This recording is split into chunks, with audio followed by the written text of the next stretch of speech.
Aquela hora da união, a união que faz a força, CNN Money e CNN Brasil juntos, ele já chega. Fernando Nakagawa, bem-vindo, meu caro. Você acompanhou aqui um pouquinho da minha conversa com a Larissa Rodrigues sobre o caso Master e essa expectativa que estamos aqui do recuo que vai tomar o ministro do TCU, mas o Naka preparou um material para a gente. Ele fez quase que uma cronologia, né, Naka, de todos os fatores que aconteceram em Brasília numa tentativa de proteger de alguma forma, de blindar de alguma forma o caso Master, não é isso, Naka? Bem-vindo. Boa noite, Thaís. Não é de hoje que Brasília parece agir de maneira coordenada ou não para proteger os interesses da instituição financeira e de Daniel Vorcaro, que é o dono da instituição financeira. E aí eu chamo a atenção para uma coisa que, ao contrário do que aconteceu em outros momentos em que instituições bancárias tiveram problema no Brasil, o poder público parece se articular, parece agir, não para proteger os clientes, não para proteger os investidores, que, aliás, seguem esperando o dinheiro do Fundo Garantidor de Crédito. Não. Neste caso, o que Brasília tem feito é para proteger o banco e o seu acionista. A pergunta que fica é, por que estão tentando proteger esta parte da história e não a população e não os clientes? A gente separou, Thaís, vários momentos em que Brasília agiu em defesa da instituição financeira e não é de hoje. 2 anos atrás essa história começa, vamos lá. Ainda era o ano de 2024, quando em julho daquele ano, 2 gestores da Caixa Econômica Federal, do Banco Estatal, foram demitidos porque não investiram em papéis do Banco Master. Quem na Caixa tinha interesse em alocar recursos nesses papéis?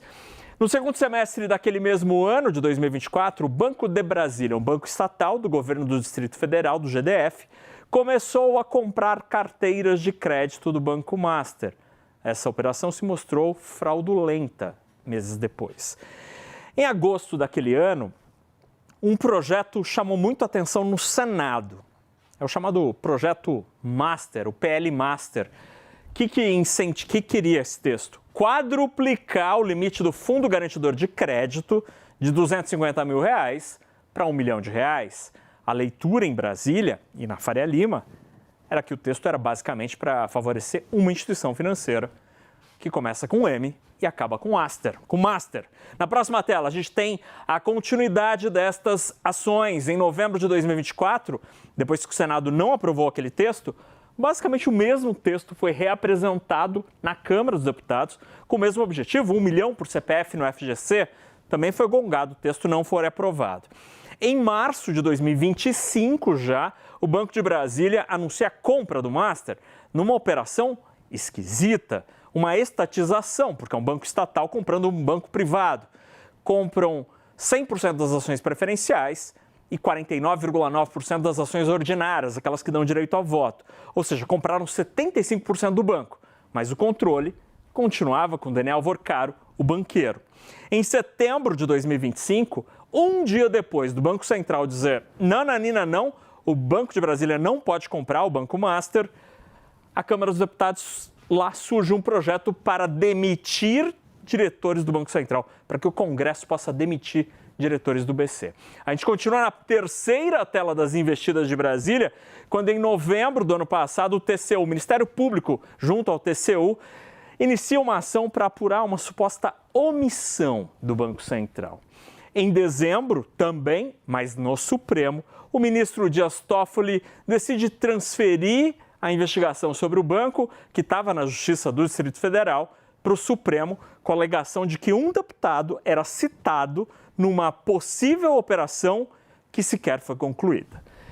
Em dezembro do mesmo ano, de 2025, agora, mês passado, Toffoli restringe o acesso da CPMI e do INSS a dados do telefone celular de Daniel Vorcaro, ou seja, protegendo a informação. E aí, para concluir, na próxima tela, Nós temos, ainda em dezembro, a reportagem de Malu Gaspar, colunista do jornal o Globo, mostrando que Alexandre de Moraes procurou Gabriel Galípolo sobre o Banco Master. A mesma jornalista deu, dias antes, que o escritório da mulher de Alexandre de Moraes tem um contrato de mais de 120 milhões de reais com a instituição financeira. O TCU, em dezembro, com o ministro Jonathan de Jesus, pede explicações ao Banco Central e cita a possibilidade de inspeção. E em dezembro começa a atuação coordenada dos influencers, alguns de fofoca e humor, e que começaram a fazer avaliação sobre a atuação regulatória do Banco Central. Tá aí uma coisa que eu não consegui entender, como é que perfis que falam de fofoca, de humor, vão avaliar a quantas está o trabalho de regulação e a solidez do sistema bancário, assunto árido, chato e que foi parar em perfil de fofoca. Thaís Herédia. Fernando Nakagawa, você entende perfeitamente bem o que aconteceu. E você entende perfeitamente bem também de liquidação de banco. E nesse caso específico das ações contra o BC, pegaram o diretor Renato Gomes, que foi o diretor que levou ao colegiado do BC o voto pela não aprovação da venda do Master para o BRB. Ele começou a ser perseguido no Congresso Nacional e nessa campanha, né? Ele nem é mais diretor do Banco Central, porque o seu mandato, o Banco Central é independente agora, tem mandatos, o seu mandato terminou em 31 de dezembro. E como dissemos agora há pouco, Naka, falta muita luz ainda a ser jogada em todas essas etapas que você trouxe aqui, metade está sem explicação, se não for mais. Agora, Naka, hoje a gente abriu o Hora H aqui, dedicamos bastante tempo ao clima internacional, muita insegurança e imprevisibilidade ainda envolvendo Venezuela, toda a política externa de Trump, o que aconteceu agora há pouco lá em Minnesota, claro que isso não teve repercussão nos mercados, mas o clima é de bastante instabilidade. Como é que o mercado está reagindo a isso? Está tateando ainda essa história da Venezuela. Agora, só para concluir essa história do Master, né, Thaís? Tem muitos porquês. Por que Brasília agiu desse jeito? Por quê? A gente precisa ter essa resposta ainda e vamos trabalhar para isso.